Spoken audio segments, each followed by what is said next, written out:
Yeah. Sticking with music. A few years ago, I actually did a piece, and this happened again yesterday or 2 days ago, where like a rage conservative MAGA guy was like, someone posted a photo, right, of Tom Morello, lead guitarist of Rage Against the Machine, iconic guy. He's actually from the state of Illinois, and he's talked about how he like endured racism in, I want to say Mundelein, but if I'm wrong, someone will correct me. And essentially, someone took a screenshot of him at a concert, arm up, yelling in the moment, and one of them says like "arm the homeless," and another one says "fuck Trump," and as always, someone says, I hate when they get political. Like, why did they have to get political? Which is just an insane take. However, what was that asshole's name? Paul Ryan. Yeah. Paul Ryan, fan of Rage Against the Machine. How are you a fan of Rage Against the Machine? Insane. But with that in mind, you're a fan of the Grateful Dead. How do you comprehend someone like a man who, if not caters to white supremacy, Tucker Carlson being a fan of a band that you are a fan of, along with the late Bill Walton? Beauty's in the eye of the beholder. I don't know what they're hearing when they listen to those songs, but I think it just speaks to like what art is and how a musician can make something and it can be interpreted in a totally different way. In a sense, that's the beauty of music and art. But in another sense, I remember growing up in a family that wasn't like talking about politics at the dinner table.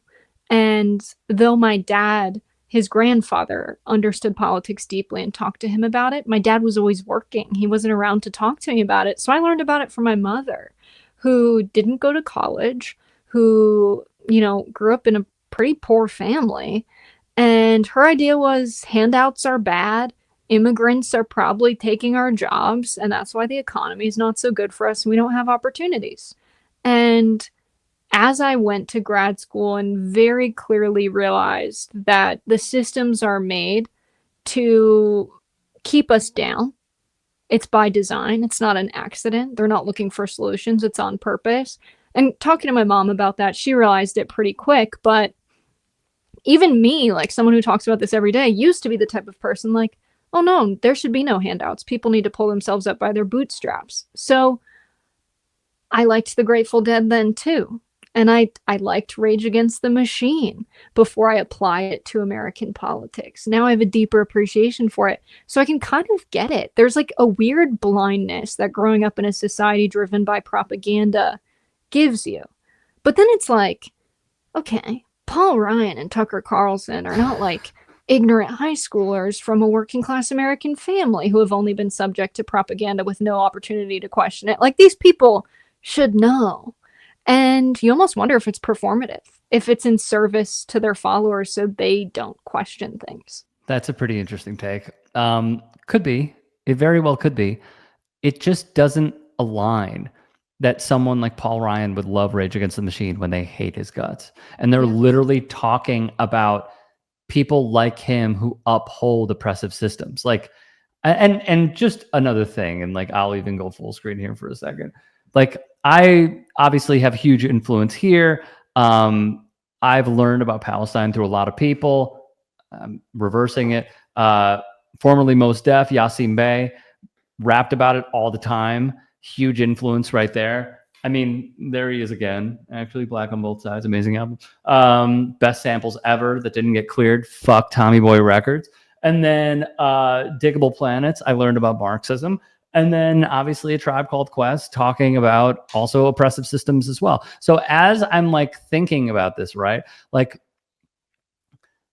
I know the message is going to go over people's heads because like hip hop artists are very like intricate, detailed storytellers, like Slick Rick, one of the best. But I just didn't think that it would like fly over someone's head, and then when they have an opportunity, it flies over again, and when they have an opportunity, it flies over again.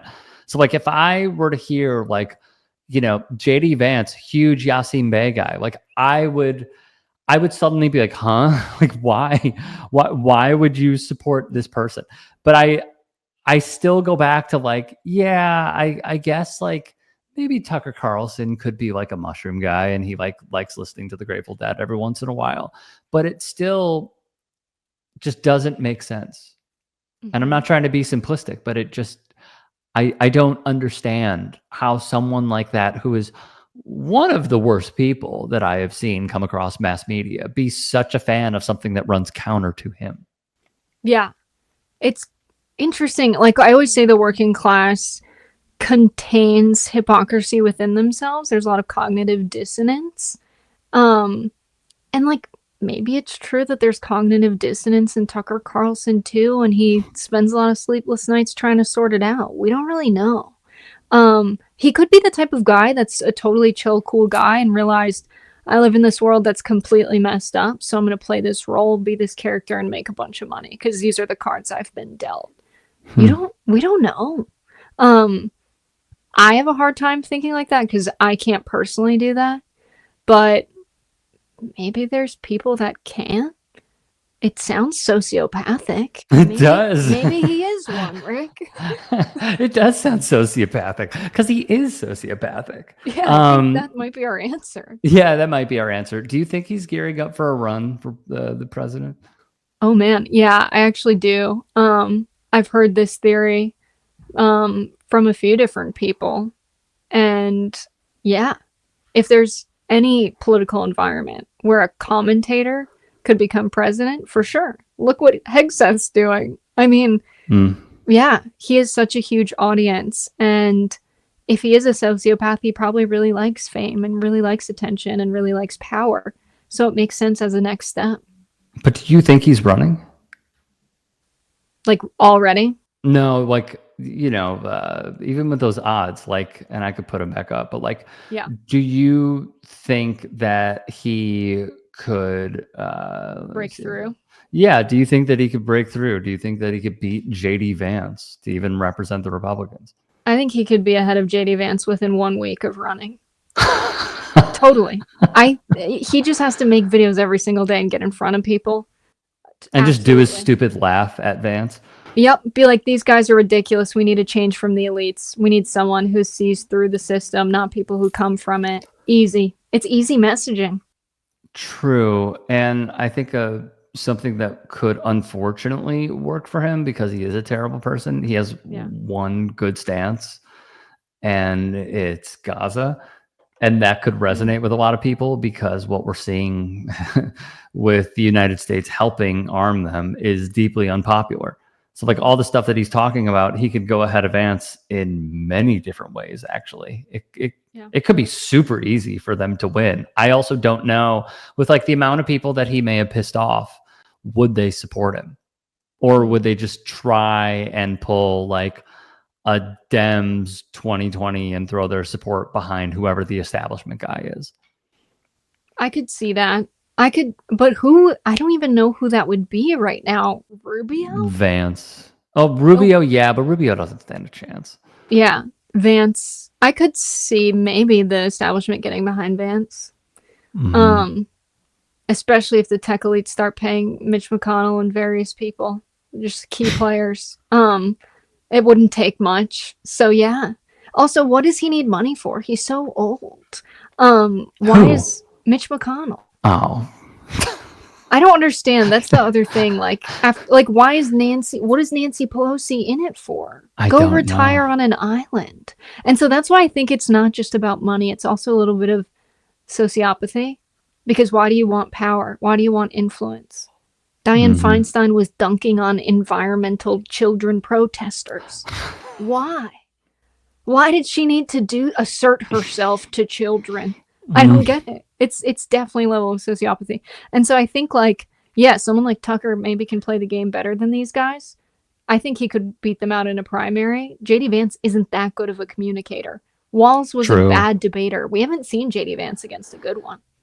True. We did see JD Vance talk about getting a can of beer, a bottle of beer. Like, that was a really terrible press conference that he had. Yeah. The Mountain Dew joke was terrible. Like he's I had should, some pretty yeah. terrible moments. We have seen him against Tim Ryan, and Tim Ryan actually did do a good job in the Senate debates. And JD Vance folded, but he still won because he had way more money and got in front of people with ads more. No one watches Senate debates.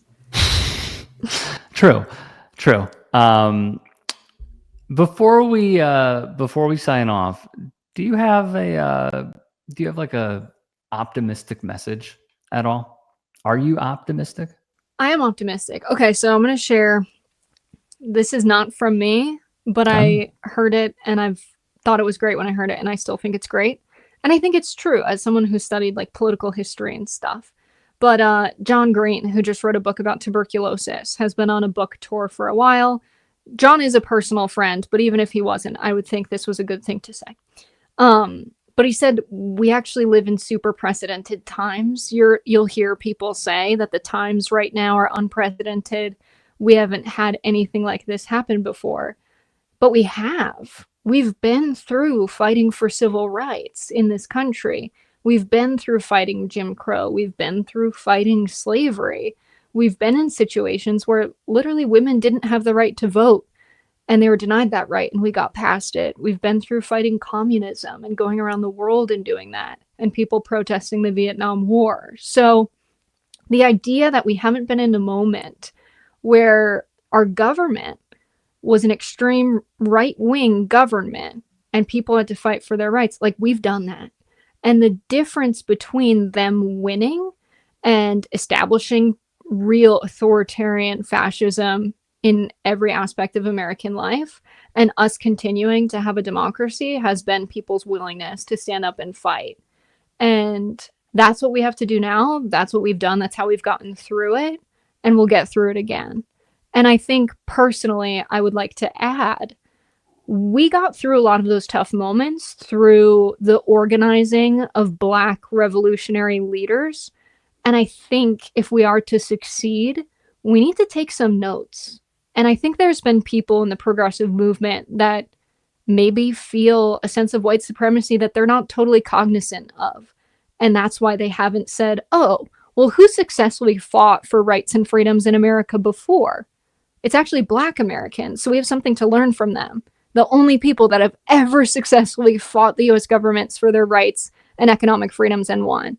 And so I think it's time we learn from our history and learn from the leaders that have done it before, and recognize that this isn't new. And that's a good thing. If this was unprecedented and we didn't know how to address it, that would be really scary. But thankfully, it's not.